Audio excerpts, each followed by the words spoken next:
Hey you guys, welcome back. I want to share with you what I have on the lift. It's the Tao Motors RENO 250. It sat outside for a couple of years, no start.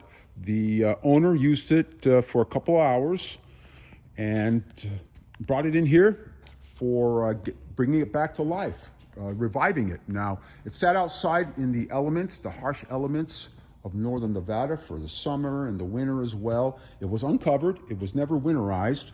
So we had to go through the entire ATV. And hopefully you guys are not taking care of your ATVs this way, because it's not good for them. And then your service fees and your service overall, whether you do it yourself or you take it into a shop, are gonna be excessive or be just a lot more. Now, because it was left outside, it had access, all the varmints and insects had access to it. So we had cobwebs everywhere from the front to the back, as well as the cylinder fins over here had wasp nests throughout. So we had to clean all that area out. We gave it a full service, flushing out the old gas. The old gas was like varnish inside there. So we had to flush that out a couple of times. Gave it a wheel alignment, adjusted the air tire pressure, checked all the hubs all the way around, cleaned and waxed the chain, make sure that the cotter pins were still in place. We did an overall inspection and check and service on the ATV itself. The RENO has disc brakes in the back and then drum in the front. And what else we had to do, of course, it didn't start right away. So we thought we'd throw a brand new battery in there because it needed one, and we'd give it a start. So we had to do a diagnostic because it wasn't starting. We weren't getting any electrical anywhere.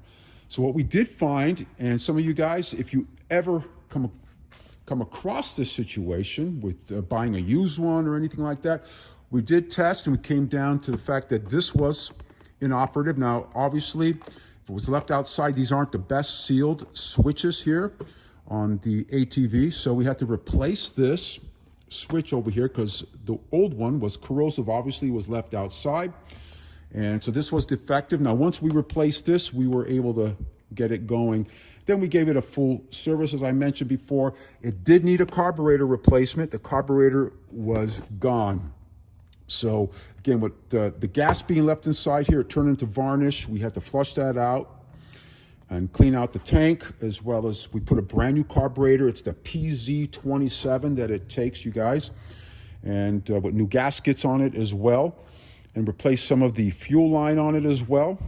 So wanted to share this with you guys so that doesn't happen to you guys. If you buy a used one, what you can expect. Again, you have to go through your entire ATV. Now, when you buy a brand new ATV, it does require a break-in service. Now, this particular one, again, on the lift, is the RENO 250. It just sat outside. So the owner purchased it and sat outside, used it for a couple hours, sat outside in the elements, the harsh elements, and didn't even cover it up. So these are the kind of things that can happen to it, and it does require a lot of extra work to bring it back to life and service it, etc. So we've gone through the entire ATV and everything checked out.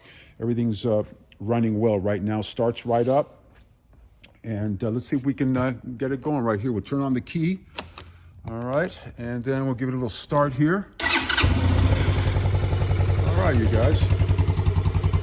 Has a nice manual choke over here, which is pretty cool on the RENO.